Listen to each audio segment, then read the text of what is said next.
बिस्मिल्लाहिर्रहमानिर्रहीम। आज हम आपको बताएंगे सैलरी पर्सन की जो रिटर्न है वो किस तरह फ़ाइल की जाती है। आपने किसी की भी रिटर्न फ़ाइल करनी है, आपने अपनी रिटर्न फ़ाइल करनी है तो सिंपली आईरस में जाके वहाँ पे अपना CNAC नंबर दें, ठीक है, और CNAC नंबर दे के पासवर्ड दें और लॉगिन करें। जैसे ही आप लॉगिन करेंगे तो इस तरह का एक सामने आपके पास पेज आ जाएगा। मोबाइल है तो मोबाइल फॉर्मेट में इस तरह जैसे मेरी स्क्रीन पे आ रहा है, और अगर आपके पास कंप्यूटर है तो उसमें भी सेम यही आएगा, बस उसकी अपीयरेंस थोड़ी सी डिफरेंट होगी। तो इसमें हम सिंपल क्या करेंगे, सबसे टॉप पे जो है ना file your income tax return, उसको क्लिक करके तो उसमें आप सिंपल सैलरी रिटर्न अगर लिखा हुआ तो उसको क्लिक कर दें, नहीं तो आप इसको भी क्लिक करेंगे तो वो अपना रिटर्न का एक फॉर्म है 114 वो आ जाएगा, आप उसको फिलअप करना शुरू कर दें। तो इसमें हमारी रिटर्न ऑलरेडी फाइल्ड है, तो इसको हम नीचे देखें, यहाँ पे एक इनबॉक्स, ड्राफ्ट, आउटबॉक्स और कंप्लीटेड टास्क। अगर आप अपनी रिटर्न फाइल करना शुरू कर रहे हैं तो कहीं पे भी आप छोड़ देते हैं तो वो आपके ड्राफ्ट में आगे सेव हो जाती है। अगर आपने सेंड कर दी हुई है तो वो या पिछले सालों की आपकी सेंड हुई है तो वो कंप्लीटेड टास्क में अवेलेबल होगी। यहाँ पे एक रजिस्ट्रेशन है, डिक्लेरेशन है और ऑडिट असेसमेंट है। इसमें आपने डिक्लेरेशन में जाके चेक कर लेना है। बेसिकली ये ऑडिट असेसमेंट में जैसे ही आप रिटर्न सेंड करते हैं तो वो आपको एक मैसेज सेंड कर देता है कि जी ये आपने एक रिटर्न फाइल की है और ये इसकी ऑडिट असेसमेंट है, आप खुद इसका ऑडिट करके देखें, ठीक है, कोई मसला मसाइल तो नहीं है इसमें। तो आपने डिक्लेरेशन में चेक कर लेना। डिक्लेरेशन में आप देखें इनकी रिटर्न एक फ़ाइल हो चुकी है 114/2022-23 की। इसको आप सिंपली अगर आपने व्यू करना है तो ये आई का निशान बना हुआ है, इसको क्लिक कर लें तो ये आप इनके रिटर्न को व्यू कर सकते हैं, इसमें देख सकते हैं कि क्या कुछ है। और सेम यही पेज आएगा जैसे ही आप लॉगिन करेंगे आईरस में और अपनी रिटर्न फाइल करने के लिए इसका फाइल और इनकम टैक्स रिटर्न को क्लिक करेंगे तो अगला जो काम होगा, अगला जो पेज आएगा वो आपके पास इस तरह का होगा, ठीक है। ये पेज आ जाएगा आपके सामने। इसमें जो एम्प्लॉयमेंट है, एम्प्लॉयमेंट में सबसे पहले सैलरी वाले को क्लिक करना है। जैसे ही आप इसको क्लिक करेंगे उसके बाद यहाँ ये एक पेज खुल जाएगा, ठीक है। इसमें इसी पेज में 1009 पे आपने पूरे साल की जितनी सैलरी ली हुई है उसको आपने यहाँ पे इस खाने में आपने इसमें फ़ीड कर देना है। अब जी यहाँ पे देखिए 3,60,000 पूरे साल की, तो 30,000 पर मंथ थी तो हमने 3,60,000 फ़ीड कर दी। 3,60,000 पे किसी किस्म का कोई टैक्स गवर्नमेंट काटती नहीं है, ना ही टैक्स होता है। हाँ, अगर आपने चेक करना है कि आपकी सैलरी पे कितना टैक्स है तो आप अपनी टोटल सैलरी यहाँ पे लगाएं। जैसे आप लगाएंगे तो यहाँ पे एक ऑप्शन आता है, क्योंकि ये ऑलरेडी फ़ाइल हुई है टारगेट, तो इसमें वो ऑलरेडी ये फ़ाइल हुई है हमारी रिटर्न, तो इसमें वो ऑप्शन आ ही नहीं रहा। अदरवाइज़ जैसे ही आप यहाँ पे 1009 पे अमाउंट फीड करेंगे तो ये एक ऑप्शन आता है कैलकुलेट का। आपने उसको कैलकुलेट को जैसे ही प्रेस करना है तो वो बाकी की जगह पे ऑटो पे ये 1000 पे आप देखें अमाउंट लिखी हुई आ रही है, तो ये जैसे ही आप कैलकुलेट को प्रेस करेंगे तो ये खुद ही अब जहाँ जहाँ इसने इस सैलरी को फ़ीड करना है ये खुद ही ऑटो पे फ़ीड कर देगा। तो हमने सिर्फ इसको 1009 यहाँ पे जाके एम्प्लॉयमेंट सैलरी में जाके आगे 1009 में जो आपने टोटल अमाउंट ली हुई है यहाँ पे आके इसको फ़ीड कर देना है। जैसे ही आप फ़ीड कर देंगे तो ये ऑटो पे हर जगह पे कैलकुलेट करते ही फ़ीड हो जाएगी। इस फॉर्म में जहाँ जहाँ इसने सैलरी को लगाना है वो लगा देगा। इससे अगला स्टेप है, आपने चेक करना है कि आपकी सैलरी के अगेंस्ट टैक्स कितना बनता है। तो इसमें आप एम्प्लॉयमेंट में सैलरी फ़ीड हो गई। इसके बाद अगला है ना प्रॉपर्टी, बिज़नेस। इस चीज़ से सैलरीड पर्सन का कोई कंसर्न नहीं है। हाँ, अगर किसी की इनकम प्रॉपर्टी से, बिज़नेस से या कहीं और से आ रही है तो इनमें से उसको फिल करना होगा। अदरवाइज़ इसको किसी किस्म का कोई भी आपने कुछ भी नहीं करना। सिंपल ये टैक्स चार्जेबल में चले जाएं, ठीक है। टैक्स चार्जेबल में आपने जाके अगर आपने चेक करना है कि जी मेरा कितना टैक्स बनता है तो आपने सिंपल ये एंड पे कंप्यूटेशन का आ जाता है ऑप्शन। कंप्यूटेशन में जाएंगे तो यहाँ पे ये देखें लिखा टोटल अमाउंट, यहाँ पे देखें आ जाएगी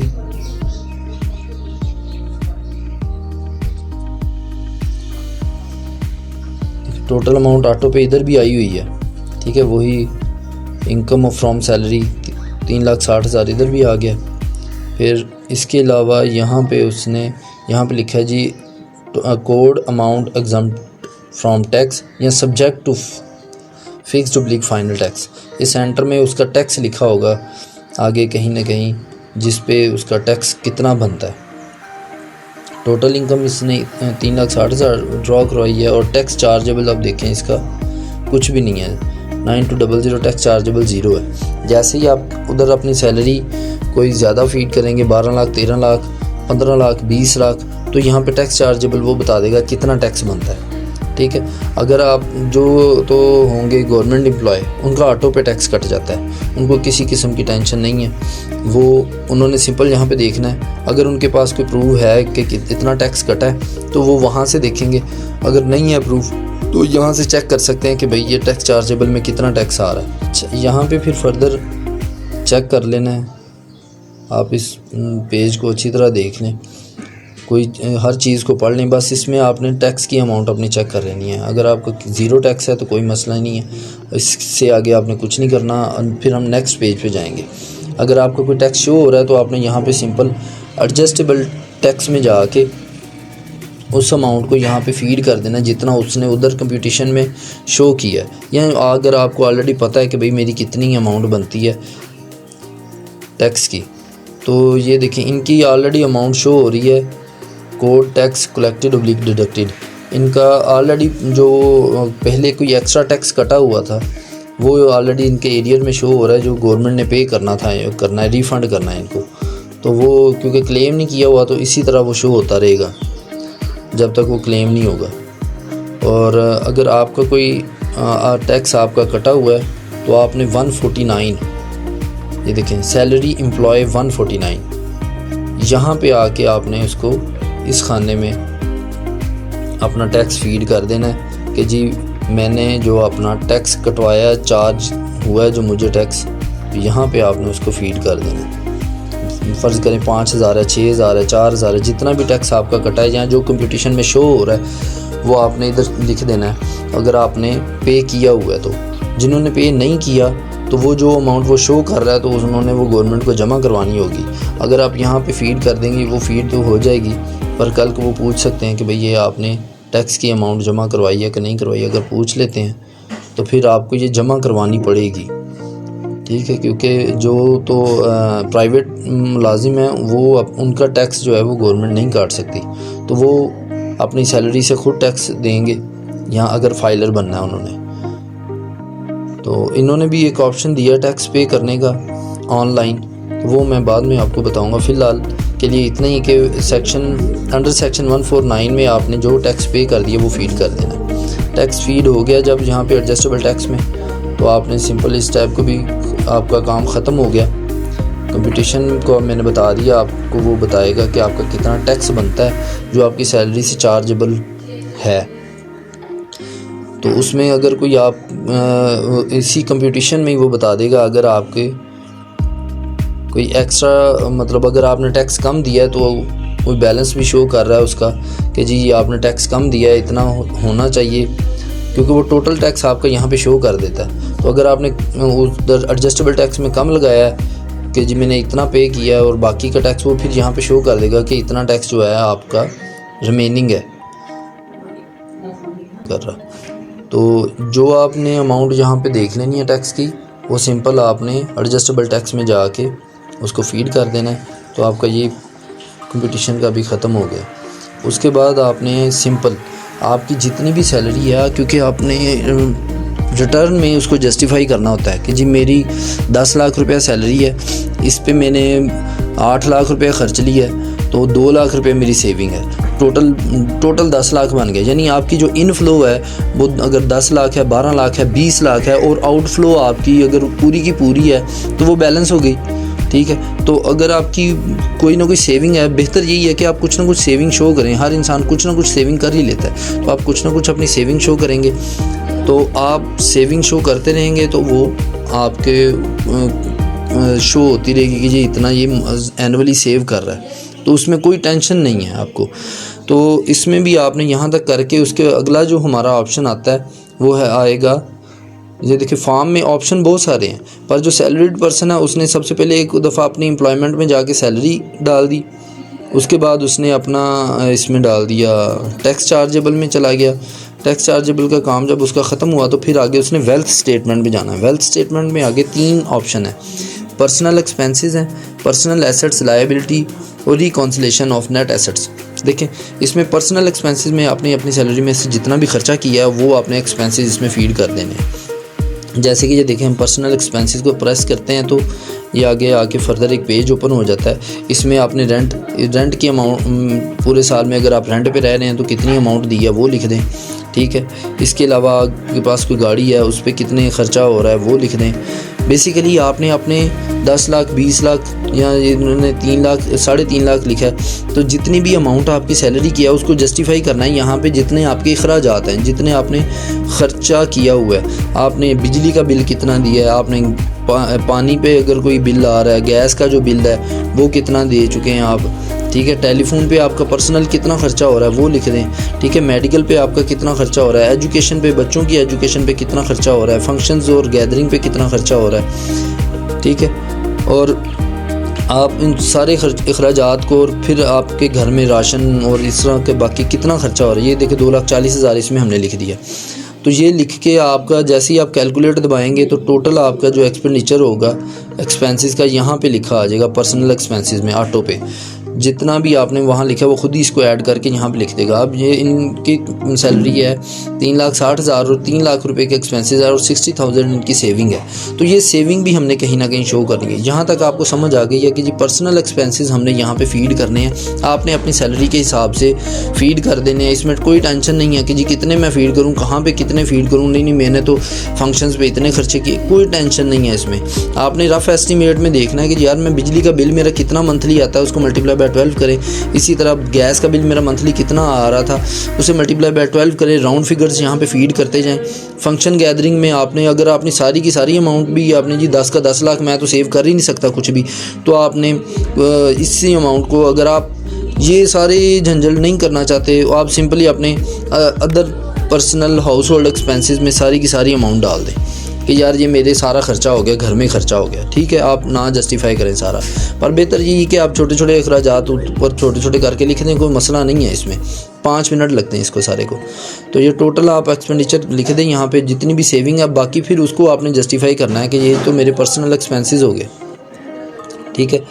अब बाकी की अमाउंट जो है वो आपने अपने एसेट्स में शो करनी है। ये पर्सनल एसेट्स में चले जाना है। इसके बाद नेक्स्ट पर्सनल एसेट्स का टैब जैसे ही आप प्रेस करेंगे ये एक पेज खुल जाएगा।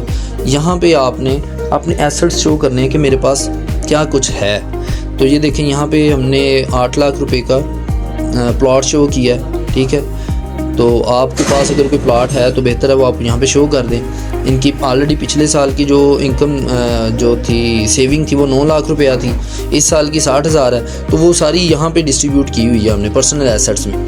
यहाँ पे अब अगर आप इस पेज को थोड़ा सा गौर से देखें तो यहाँ पे बहुत सारे ऑप्शन दिए हुए हैं। अगर आपके पास मोटरसाइकिल है, गाड़ी है, तो आपने इसको इस मोटर व्हीकल में फ़ीड कर देना है, ठीक है। अगर एक से ज़्यादा है तो उसमें ऑप्शन आ जाता है, आप उसको में एक से ज़्यादा फ़ीड कर सकते हैं। गाड़ी है, मोटरसाइकिल है, इन सबको आप यहाँ पे फ़ीड करके उनकी प्राइस लिख दें, ठीक है।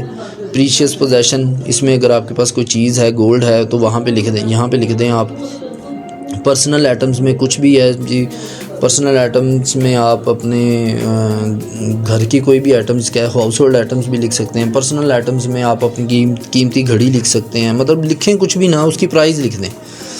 क्योंकि जी मेरे पास एक एक्सपेंसिव वॉच है, ठीक है, या कोई भी आपके पास पर्सनल आइटम्स हैं उनकी ये प्राइस है, ठीक है। अगर आप अपने पास कैश शो करना चाहते हैं कैश शो कर दें, इसमें टेंशन कोई नहीं कि जी मेरी ये सेविंग है जी 10 लाख रुपया था, 8 लाख रुपया मेरा कंज्यूम हो गया पर्सनल एक्सपेंसेस में, और बाकी का जो 2 लाख है मेरे पास कैश में पड़ा है, मैंने कैश में रखा हुआ। अगर कैश में नहीं रखा तो जी मैंने मोटरसाइकिल ले ली है या मैंने हाउस होल्ड इफेक्ट में लगा दिया। हाउस होल्ड इफेक्ट में यानी मैंने फ्रिज ले लिया है, कोई घर के कोई आइटम ले लिया। इसमें वो आपसे जस्टिफिकेशन नहीं मांग रहा, आपने अमाउंट लिखनी है बस। आपने अपनी अमाउंट जो आपने सैलरी ली है उसे जस्टिफाई करना है। अगर आपके पास सैलरी से अदर भी इनकम है तो वो आपने फिर शो करनी है, और शो करके उससे आपने टैक्स भी पे करना होगा। पर ये सिर्फ सैलरीड पर्सन के जो सिर्फ सैलरी पे चल रहा है और उसके अलावा इसकी कोई सेविंग नहीं है, ठीक है। तो यहाँ पे हाउस होल्ड इफेक्ट में आप अमाउंट डाल दें, बाकी की जितनी की अमाउंट है जी, मैंने जी 5 लाख रुपए, जो 10 लाख 15 लाख सैलरी है, 10 लाख मेरे पर्सनल एक्सपेंसेस हैं, और बाकी का जो 5 लाख बचा था मैंने घर की चीज़ें बना ली हैं। अगर प्लाट नहीं लिया, कोई चीज़ और नहीं ली, तो यहाँ पे 5 लाख लगा दें। कैश है तो कैश में लिख दें। तो बेसिकली आपने अपनी अमाउंट को जस्टिफाई करना है। जैसे ही आप इस पेज को फिलअप करेंगे, ठीक है, इसमें फिर कैलकुलेट का ऑप्शन आएगा। जैसे ही आप उसको कैलकुलेट करेंगे तो वो आपके पर्सनल एसेट्स जो हैं, टोटल नेट एसेट्स यहाँ पे एंड पे शो कर देगा। इनके 9 लाख पिछले थे, 60,000 ये इसने ऐड करके 9,60,000 एसेट्स शो कर दिए हैं अभी, टोटल एसेट्स इनके, ठीक है। तो इस पेज पे भी काम ख़त्म हो गया। तो ये आपका पहले पर्सनल एक्सपेंसेस का था पेज, उसके बाद पर्सनल एसेट्स का पेज फिल हो गया, और लास्ट जो है पेज वो है रिकॉन्सिलेशन। अब जैसे रिकॉन्सिलेशन को प्रेस करेंगे तो यहाँ पे आपका वो टोटल इनफ्लो आउटफ्लो हर चीज़ शो कर रहा होगा, ठीक है।